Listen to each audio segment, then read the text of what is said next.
রামপুরা ব্রিজের উপরে আমরা ইউরোপে দাঁড়িয়ে আছি, দেখছি জনগণের উল্লাস উদ্দীপনা এবং সাথে সাথে সুষ্ঠু মিছিল।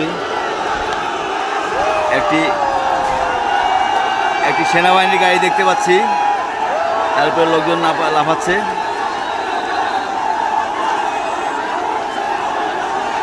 সেনাবাহিনীর স্টিকার সংযুক্ত একটা গাড়ি শুধুমাত্র ক্যান্টনমেন্টে আসা যাওয়া করে 2-3টি গাড়ি আসছে না, পেছনে একটা সেনাবাহিনীর রক্ষাকারী গাড়ি আছে, এই দেখতে পাচ্ছি আমরা।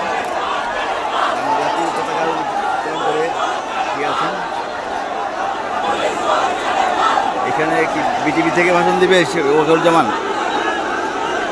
সেটাই তো বুঝতে পারছি না।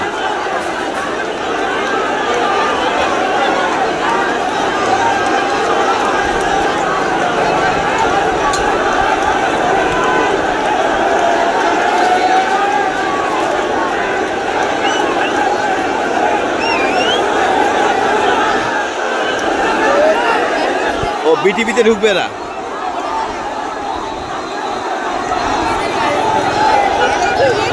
হ্যাঁ আইএসপিআর আসছে। হ্যাঁ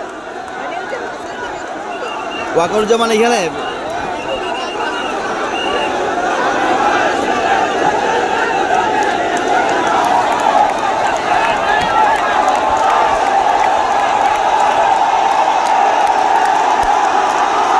সেনাবাহিনীর আইএসপিআর এর গাড়ি এসে মিনিস্ট্রি অফ ডিফেন্সের এসে তারা এখানে আটকে আছে। জনগণ তাদেরকে মানে কর্ডিয়ালি উচ্চ সম্বর্ধনা জানাচ্ছে।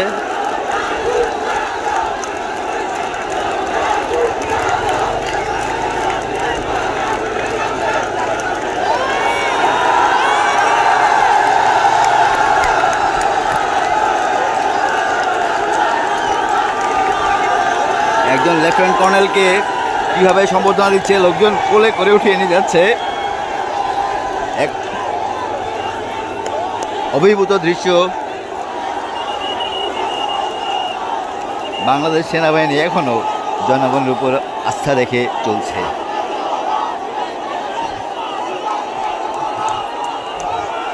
নির্ভীক চিত্তে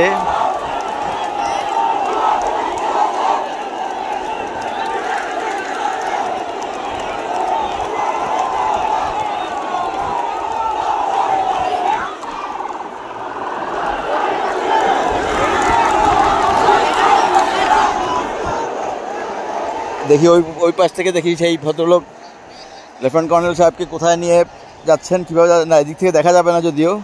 হ্যাঁ হালকা দেখা যেতে পারে, দেখা যাক। ঢুকছে নাকি এখনও ঢুকতে হ্যাঁ পেরেছে মনে হয়, খুব সম্ভবত ঢুকে গেছেন। দেখি এদিক থেকে যায় কিনা। আইএসপির ভাষণ তো দেওয়ার কথা জেনারেল ওয়াকারুজ্জামানের, উনি কি এটা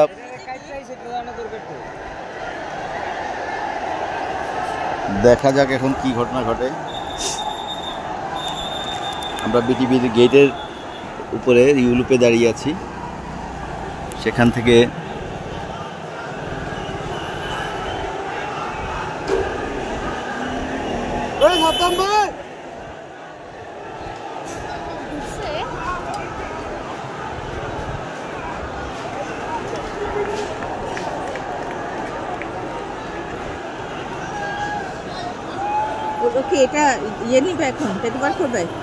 এই তো লেফটেন্যান্ট কর্নেল, এ তো মানে ওয়াকারুজ্জামান না, এই হয়তো মানে ওই ওয়াকারুজ্জামানের ভাষণটাই প্রচার করতে আসছে আর কি। বিটিভি থেকে প্রচার করবে, মানে ওইটা ধারণ করা আর কি বোধ হয়।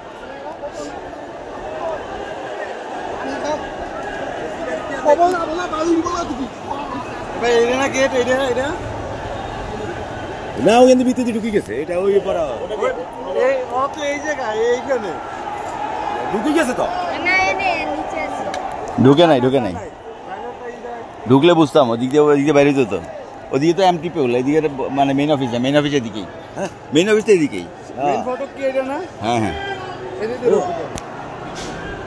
এই যে আর্মি এই দিক যে সুমাইছে মানুষ আসবে। আরে সেনাপ্রধান কই পেলেন? সেনাপ্রধান আছে তো, এটা সেনাপ্রধান না, এটা লেফটেন্যান্ট কর্নেল। সেনাপ্রধান এসে গেছে? হ্যাঁ সেনাপ্রধান আসলে এই গাড়িতে আসবে নাকি? এটা আইএসপিআর আসছে, ওই যে মানে মিনিস্ট্রি অফ ডিফেন্স থেকে একজন লেফটেন্যান্ট কর্নেল পাঠাইছে।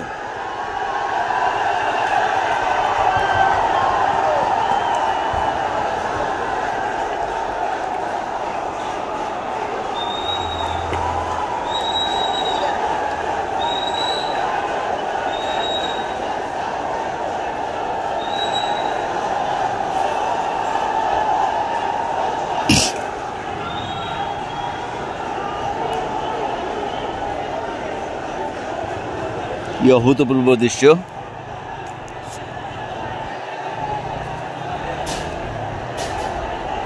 সেই 75-এর কথা মনে পড়ে। 75-এ যেমন কলা বাগানের ধানমন্ডির সমস্ত বিল্ডিংয়ের উপরে, ছাদের উপরে মানুষ উল্লাসধ্বনি প্রকাশ করেছিল শেখ মুজিবের মৃত্যুর খবর শোনার পর। আজকে সেই রকমই একটা দৃশ্য দেখতে পাচ্ছি এখানে।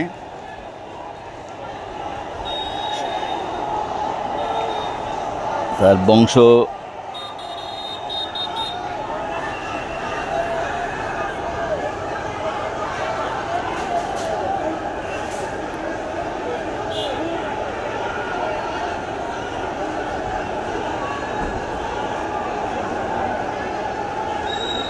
এই যে ঢুকছে কর্নেল সাহেবের গাড়ি।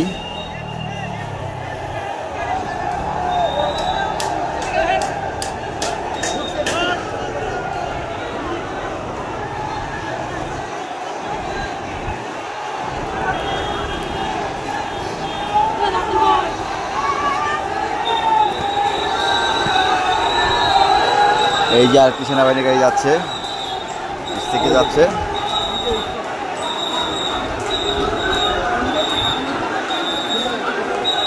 এরা মূলত জেনারেল ওয়াকরুজ্জামানের হয়ে আসছে এখানে।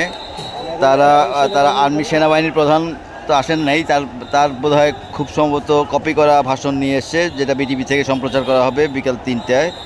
3টে তো অলরেডি বাজে।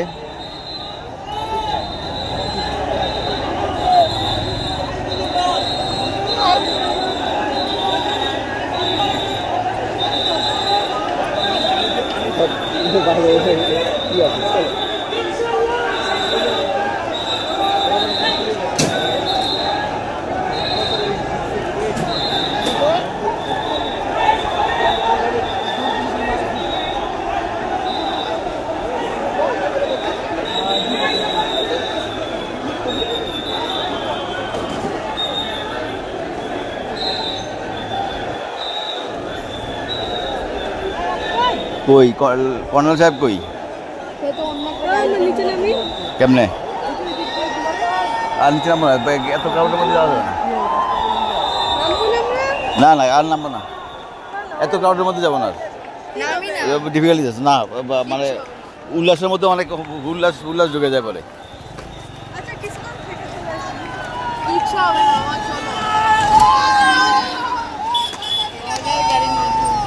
হবে না বলা। হ্যাঁ, 90 সময় বের হইছিল না? 90 সময় তো ইউনিভার্সিটিতে ছিলাম। ওই তো বের হও নাই? বের হবে কোন, তো বাইরেই। ওটা তো আমরা বাইরেই। না, আমাদের রাইফেল সামনে। তো আমরা কি রকম অবস্থায় কাটাইছি? স্যার, দেশ স্বাধীন ঘোষণা দেন, বিটিভি থেকে ঘোষণা দেন। বিটিভি থেকে ঘোষণা দেন, দেশ স্বাধীন হয়ে গেছে। এরা জানে না, ওরা জানে না, ওরা কালকে রাতে আসছে তো।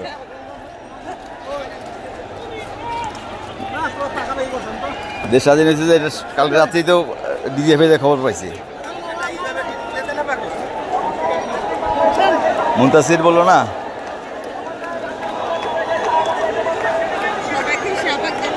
হ্যাঁ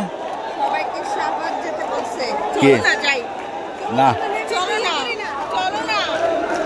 কেন কি কারণে সবাই যাবে না? মাথা খারাপ নাকি? যে টাইম আসছে এই টাইমই যথেষ্ট। এই তুমি জানো আমি আজকে সকালে বের হয়ে যাইতাম। তুমি বের হয়ে যাইতে সেটা তোমার হিসাব, আমার হিসাব আমার হিসাব তো আছে আলাদা। হ্যাঁ, ওইভাবে বের হইলে হয়? পাগলামি করলে এখানে পাগলামের কিছু নাই। তোমার আমার মানে খুব বেশি কিছু হবে তা তো না। হ্যাঁ, এটা অরাজকতা থেকে মুক্তি পাইলাম আর কি। কিন্তু এখানে অরাজক ফাঁকে এখন শুরু হবে এই মার্শাল ল ডিক্লারেশন সাথে সাথে শুরু হবে আর আজানি। এইটা হলো বড় ট্যাকেলের বিষয়।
না বাবা, এত এত এত না না, এখানে প্লিজের কিছু নাই।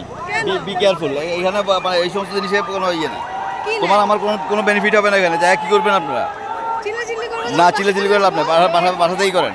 কারণ এগুলো এর পরের ক্রাউডটা রক্ষা করা হলো মেইন জিনিস। এটা এখন সবাই ইনডিসিপ্লিন। হঠাৎ করে শুনবে হুল্লাস করতে করতে দেখা যাবে অনেক কিছু হয়ে গেছে, ঘটনা ঘটে গেছে অনেক কিছু।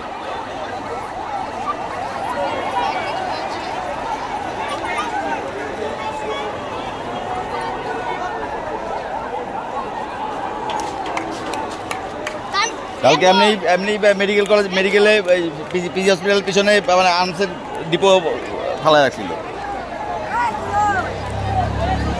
ছাত্রলীগ যেগুলো নিয়ে অ্যাটাক করবে সেগুলো সব ওইখানে পড়ে আছে, মানে সবাই উঠে নিয়ে গেছে কারা কারা জানি। তারপরে উত্তরায় ওইখানে একটা স্কুলের উপরে, ওই স্কুলের মধ্যে তা ছিল। ওয়াকর যেমন আসে না এখানে, এর আসছে হলো একটা কর্নারে দিয়ে পাঠায়, আমরা মারা যায় খবর শুনি। ওর বক্তৃতা শুরু হয়েছে।